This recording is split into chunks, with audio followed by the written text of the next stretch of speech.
আসসালামু আলাইকুম রহমতুল্লাহি ওবরাকাতু। আলহামদুলিল্লাহ ওয়াসসালাতু ওয়াসসালামু আলা রাসূলিল্লাহ, আম্মা বাদ।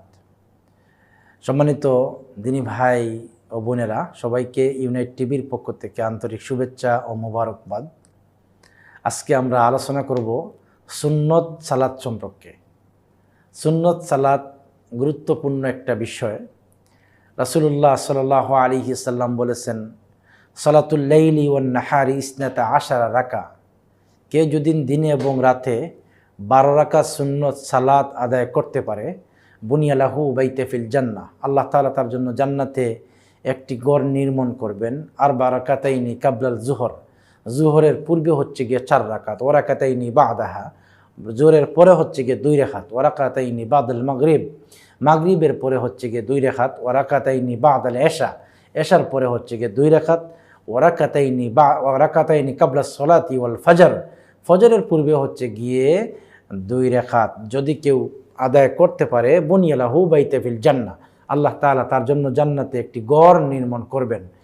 এখানের মধ্যে আমাদের একটি কথা, সেটা হচ্ছে গিয়ে ফজরের 2 রাকাত সুন্নত খুবই গুরুত্বপূর্ণ সুন্নত।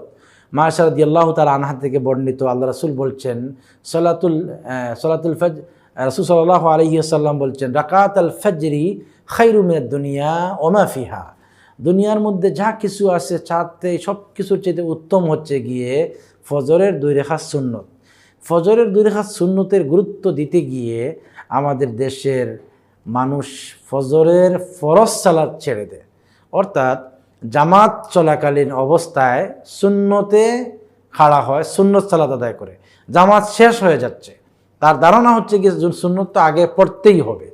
কিন্তু রাসূলুল্লাহ সাল্লাল্লাহু আলাইহি ওয়াসাল্লাম বলছেন, ইজা উকিমাতিস সালাতু ফালা সাল্লাহ ইল্লাল মাকতুবাত।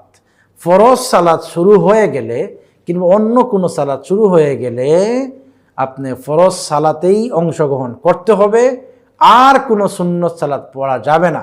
অতএব ফজরের ফরজ সালাত শুরু হয়ে গেলে সুন্নত পড়া যাবে না, জামাতের সাথেই অংশগ্রহণ করতে হবে। এবং সফর অবস্থায় সুন্নত সালাত আল্লাহ তাআলা, আল্লাহ রাসূল মাফ করে দিয়েছেন। কিন্তু ফজরের 2 রাকাত সুন্নত রাসূল সাল্লাল্লাহু আলাইহি ওয়াসাল্লাম সফর অবস্থায়ও আদায় করতেন, সফর অবস্থায় আদায় করতেন এবং বিতির সালাত আদায় করতেন। আল্লাহ তাআলা যেন আমাদেরকে সুন্নত সালাত আদায় করার তৌফিক দান করেন। এখানের মধ্যে আরেকটা কথা হচ্ছে গিয়ে, কেউ যদি সুন্নত সালাত আদায় করতে না